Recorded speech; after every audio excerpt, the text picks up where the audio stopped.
हम कंट्रोल कर रहे हैं अपनी आक्रामकता में, नहीं तो लाठी लेके हमको तो लगता है कि कभी कभी कहे कि अरे विधायक की संसदी छोड़ो, लाठ लो और इनको बजाओ। पहले इतना छेचेंगे तुम लोग को, इतना छेचेंगे कहीं भाग नहीं पाओगे।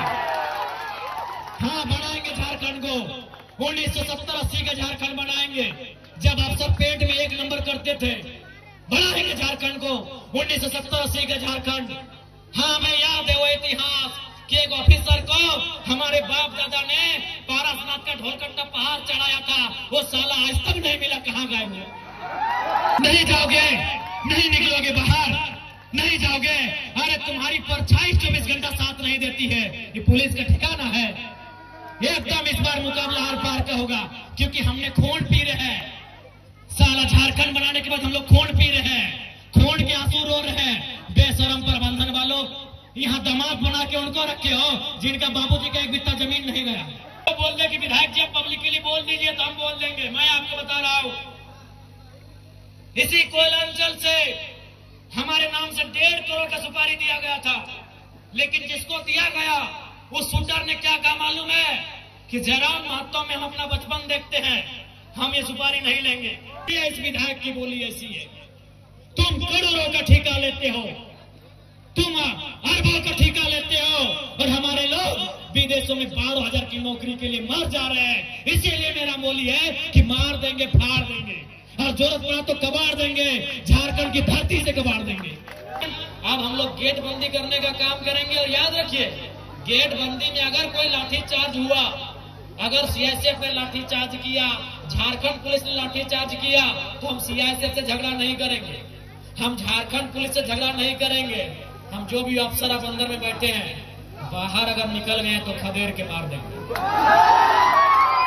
और आपको भी कह दें, बिल्कुल अगर हम लोग धरना में बैठे, यदि गेट जाम हुआ, यदि तालाबंदी हुआ और सीआईएसएफ ने अगर लाठीचार्ज किया, यदि झारखंड पुलिस ने लाठीचार्ज किया, तो हम उनसे पंगा नहीं लेंगे। उसकी लाठी में जितना जोर है वो चलाएं। अगर हमारे शरीर में सहने की क्षमता है तो सहेंगे, लेकिन एक भी अफसर अगर गेट से बाहर निकल गया तो गाड़ देंगे, ये भी हम लोग को परम नहीं। एक भी अफसर बाहर निकल गया, एक भी अफसर अगर बाहर में मिल गया तो उसके साथ वही सलूक करेंगे जो सलूक हमारे साथ किया जाएगा। क्या आपकी भुजाओं में ताकत रही कि नहीं रही? मेरे झारखंड के लोगों, आपके बाजुओं में वो ताकत है या नहीं है? अगर है तो अपनी ताकत को आजमाइए, अपनी ताकत को परखिए, क्योंकि लड़ाई यार पार की है। अब हमें नहीं लगता है मांगने से अधिकार मिलेगा। अरे मांगने से मनचाहा भीख नहीं मिलता है, सवाल अधिकार का है। मांगने से मनचाहा भीख नहीं मिलता है, सवाल अधिकार का है। लड़ना होगा, भिड़ना होगा और सामने वाले को कबाड़ना होगा। अगर मेरा बात भड़काऊ लगे तो मेरा साथ छोड़ दीजिए, मुझे कोई हक नहीं आपको भड़काने का। लेकिन अगर मेरा बात जेन्युइन लगे कि आज झारखंड में कोई मर्द का बच्चा है, कोई माई का लाल है, वो जयराम महतो है, जो कहता है सीना ठोक के कहता है और सही कहता है। क्योंकि मैं भी मानता हूं मार देंगे, गाड़ देंगे, ये एक सभ्य भाषा नहीं है। मैं मीडिया बंधुओं में मानता हूं, मैं स्वीकार करता हूं, ये एक विधायक की भाषा नहीं है, एक पढ़े लिखे नौजवान की भाषा बिल्कुल नहीं है कि मार देंगे, गाड़ देंगे, नहीं है ये भाषा। लेकिन कहावत है ना कि मरता क्या नहीं करता। आज मेरे लोग दुबई में मर रहे हैं, आज मेरे लोग नाइजर में मर रहे हैं, आज मेरे लोग सऊदी में मर रहे हैं, आज मेरे लोग मलेशिया में मर रहे हैं, आज मेरे लोग सिंगापुर में मर रहे हैं, आज मेरे लोग देश विदेश में मर रहे हैं। इसलिए एक विधायक होने के बाद भी मेरी आवाज ये निकल रही है कि मार देंगे, गाड़ देंगे और जरूरत पड़े तो फाड़ देंगे। ये खुशी में नहीं बोल रहे हैं, ये मजबूरी में मेरी बोली है। मैं मानता हूं ये एक विधायक को कतई शोभा नहीं देता है, एक विधायक की बोली नहीं होनी चाहिए ऐसी। लेकिन क्या करे, क्या करे, अंदर से खून खौल रहा है, से लहू डबक रहा है, अंदर से तीता, हम लोग अपने भाषा में बोलते हैं कि बिसाए के लिए, तिताए के लिए, तब तक ये बोली निकल रहा है। और क्यों नहीं निकलेगा? 20 साल का नौजवान, 25 साल का नौजवान 12,000 15,000 की नौकरी के लिए विदेश जा रहा है और मर जा रहा है।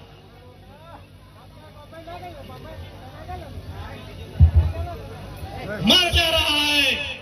25 साल का नौजवान, जो 50 लड़के मरे विदेशों में और परदेशों में, पिछले 9 महीना में जो 50 भाई मर गए, उनकी उम्र 22 साल से 35 साल के बीच है। किसी का 4 महीना का बच्चा है। अरे कोई तो ऐसा है कि 4 महीना पहले शादी हुआ, एक भी बच्चा नहीं है, वो बेचारा विदेश में मर गया। इसलिए इस विधायक की बोली ऐसी है। तुम करोड़ों का ठेका लेते हो, तुम अरबों का ठेका लेते हो, और हमारे लोग विदेशों में 12,000 की नौकरी के लिए मर जा रहे हैं। इसीलिए मेरा बोली है कि मार देंगे, फाड़ देंगे, और जरूरत पड़ा तो कबाड़ देंगे, झारखंड की धरती से कबाड़ देंगे। क्योंकि तुम निर्दयी हो, तुम निर्दयी हो, तुम बेरहम हो। तुम्हें दिखाई नहीं देता है विस्थापितों का दर्द, तुम्हें सुनाई नहीं देता है छोटे छोटे बच्चों की चीख, तुम बेरहम हो। हम विधायक इसलिए गाली में कंट्रोल कर रहे हैं, नहीं तो आज तुम्हें दिखाई नहीं देता है रेतों की पीड़ा, इनका आंसू, इनका तकलीफ। आज रेतों के बच्चे परदेशों में हैं, विस्थापितों के बच्चे विदेशों में हैं, और क्या 12,000 15,000 की नौकरी के लिए मर जा रहे, बुरी तरह मर जा रहे हैं। शरीर देखने लायक नहीं होता है जब वो आता है। मां इनकार कर देती है हल्दी देने से।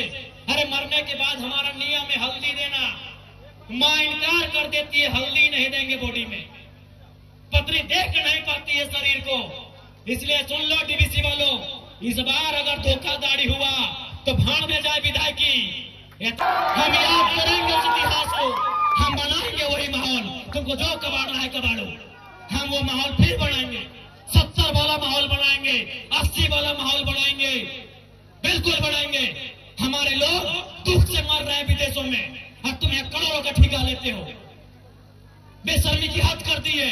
तुम बेरहम हो, निर्दयी हो, तुम क्रूर हो, तुम अहंकारी हो। जिन्होंने जमीन दिया आज वे नौकरी नहीं करेंगे, नौकरी को बेच रहे हो, दलाली कर रहे हो। इसलिए हम बनाएंगे झारखंड को 1970-80 के दौर वाला, जब अफसर लोग पैंट में 1 नंबर करता था। हम बनाएंगे उस दौर को।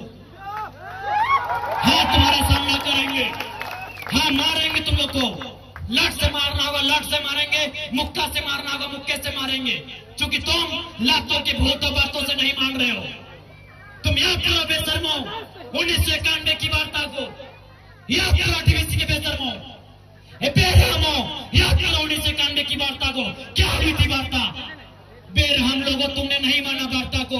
हम ठेका लिए राजा हरिश्चंद्र मरने का, हमने ठेका लिया है, पटक के मारेंगे, एकदम मारेंगे। तुम्हारे बच्चे हमारे बच्चे क्या है? भिखमंगे। तुम्हारी बीबी अच्छी साड़ी पहनेगी, तुम्हारे बच्चे महंगे स्कूलों में जाएंगे, हर साल हम भीख मांगेंगे। तुम गद्दार हो, तुम बेरहम हो, तुम घमंडी हो। तुमने नहीं माना है 1991 की वार्ता को, जो विनोद बाबू के नेतृत्व में हुआ था। तुमने नहीं माना है उस वार्ता को जो रेतों के नेतृत्व में हुआ था। आज 35 साल बीत गए, आज 35 साल बीतने को है उस वार्ता को। इसलिए अब हम भी राजा हरिश्चंद्र बनने का जिम्मा नहीं लिए हैं, हम भी बुद्ध बनने का ठेका नहीं लिए हैं। हम चंडाल बनना होगा, चंडाल बनेंगे और आपको इस पर सबक सिखाएंगे। देखते हैं कौन डीसी कितनी देर मदद करता है, देखते हैं कौन एसपी आपकी मदद करता है, अरे देखते हैं कौन थानेदार मदद करता है। नहीं जाओगे, नहीं निकलोगे बाहर, नहीं जाओगे। अरे तुम्हारी परछाई 24 घंटा साथ नहीं देती है, ये पुलिस का ठिकाना है। एकदम इस बार मुकाबला हर पार का होगा, क्योंकि हमने खून पी रहे हैं। साला झारखंड बनाने के बाद हम लोग खून पी रहे हैं, खून के आंसू रो रहे हैं। बेशरम प्रबंधन वालों, यहाँ दामाद बना के उनको रखे हो जिनका बाबूजी का 1 बित्ता जमीन नहीं गया। यहाँ दामाद उनको बना के रखे हो जिनका बाप का एक बित्ता जमीन नहीं गया है, जिनका जमीन गया, जिनका घर गया, जिनका परिवार उजड़ा, वह भीख मांगेंगे। इसलिए भीख नहीं मांगेंगे, अब अपना निवाला छीन के लेंगे। जरूरत पड़े तो गर्दन में अपने हलक के नीचे से छीन के निकालेंगे। और साफ ये हुक्कार है, साफ ये प्रबंधन को मेरा हुक्कार है और झारखंडी को भी ललकार है कि आओ सामने, जो प्रबंधन अनाकारी करता है उठाओ लट और बजा दो घर के। हाँ, कैसे नहीं मिलेगा? अरे तुम क्या सोचते हो झारखंड फ्री में मिला? जब झारखंड ऐसे नहीं मिला तो नौकरी ऐसे मिलेगा? मिलेगा ऐसे? झारखंड ऐसे मिला? कितने लोग मरे? अरे दुनिया छोड़ो, यहाँ बताओ कितने लोग मरे हैं? अरे बोकारो जिला में बताओ ना, नाम गिनाएंगे तो सुबह से शाम हो जाएगा। एक जिला में सुबह से शाम हो जाएगा।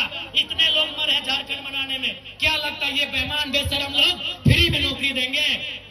बिना संघर्ष के देंगे? इसलिए और एक बात जान लो, आप भी जानते हैं सबसे ज्यादा संकट में कोई है तो जयराम महतो है, लेकिन उसके बावजूद वो अपनी जान हथेली में रख के आपके बीच आता है, ताकि मैं भी मानता हूं अगर आज हम लोग नहीं जागे तो हमारे पास एक इंच जमीन नहीं बचेगा, हम दर बदर की ठोकरें खाएंगे, हम बेघर हो जाएंगे। इसलिए तुम्हें इसलिए लड़ना है कि बाल बच्चों का भविष्य सुरक्षित हो सके। आपको क्या लगता है ये चर्चा नहीं करते हैं? ये चर्चा नहीं करते हैं कि जयराम महतो को रास्ते से हटा दिया जाए? मैं ये खुलासा कर रहा हूं और ये खुलासा मैं जिस दिन वो शूटर अगर वो बोल दे कि विधायक जी आप पब्लिकली बोल दीजिए तो हम बोल देंगे। मैं आपको बता रहा हूं, इसी कोयलांचल से हमारे नाम से 1.5 करोड़ का सुपारी दिया गया था, लेकिन जिसको दिया गया उस शूटर ने क्या कहा मालूम है? कि जयराम महतो में हम अपना बचपन देखते हैं, हम ये सुपारी नहीं लेंगे। उसने अपने लोगों को मेरे पास भेजा और बोले कि जाकर उनको अलर्ट कर दीजिए, हम लोग सुपारी रिटर्न कर रहे हैं, लेकिन कोई दूसरा ले लेगा तो फिर हम लोग गारंटी नहीं लेंगे। उनको बोलिए वो सुरक्षित रहे, लेकिन हम उनका नाम और सारी चीजों को क्लियर इसलिए नहीं करेंगे क्योंकि एक प्रोटोकॉल होता है। अगर वो शख्स बोल दे कि आप पब्लिकली प्रेस में आके बोल दीजिए, हम उस दिन बोलने में हमको डर नहीं लगेगा। 1.5 करोड़ का सुपारी सिर्फ इसलिए गया था कि ये सब पे बात करता है, ये कंपनी पे बात करता है, कोयला पे बात करता है, ये करप्शन पे बात करता है। ये आपको मैं एक सच्चाई अपनी बता रहा हूं, लेकिन उसने लेने से इनकार कर दिया कि जयराम महतो में हम अपना बचपन देखते हैं। वो आज भी मिट्टी से निकलकर बाहर आया है। तो इनको ये आपको क्या लगता है कि इनको हमारे शब्दों से, हमारे विचारों से, हमारी आवाज से इनके पेंट गिली नहीं हो रही है? ये तैयारी कर रहे हैं, ये इस बात की तैयारी कर रहे हैं कि शक्तिनाथ महतो की तर्ज पर इसे हटा दिया जाए। ये इस बात की तैयारी कर रहे हैं कि हमें ठिकाने लगा दिया जाए।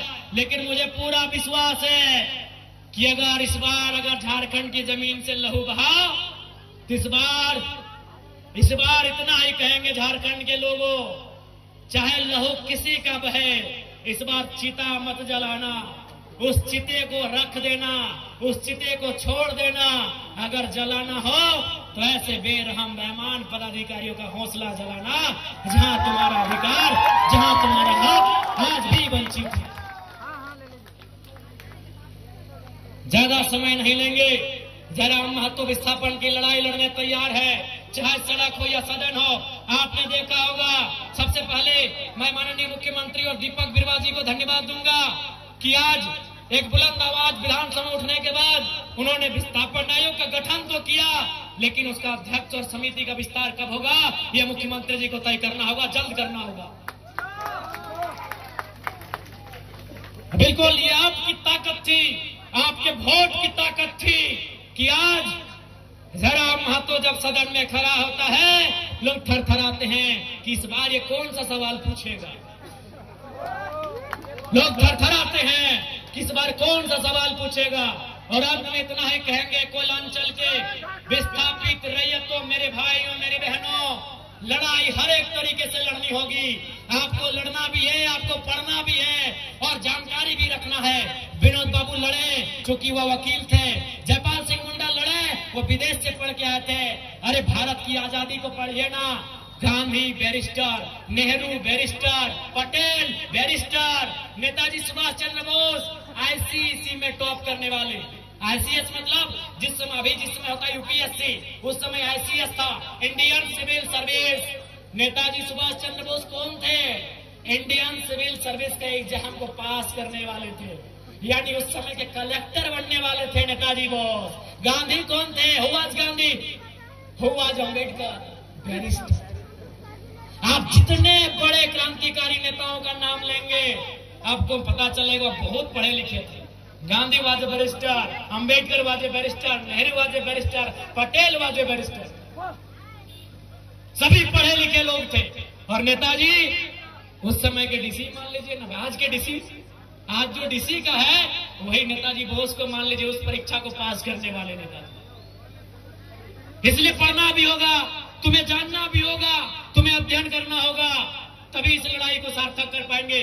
क्योंकि रात हो जाएगी और हमको भी लगता है कि बात करने से तो रात और फिर सुबह हो जाएगी, लेकिन फिर आपको घर जाना है। और मैं प्रबंधन को साफ कह दूंगा, अगली लड़ाई के लिए तैयार है, अगली बार गेट बंदी तालाबंदी के लिए तैयार है। अगर आपकी तरफ से अनहोनी हुई तो अनहोनी का उत्तर अनहोनी से दिया जाएगा,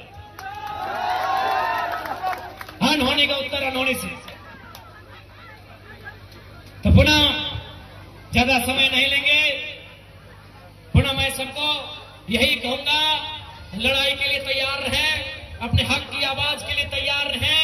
अब आमना सामना होगा, लड़ाई यार पार की होगी, इस बात के लिए आप तैयार रहेंगे।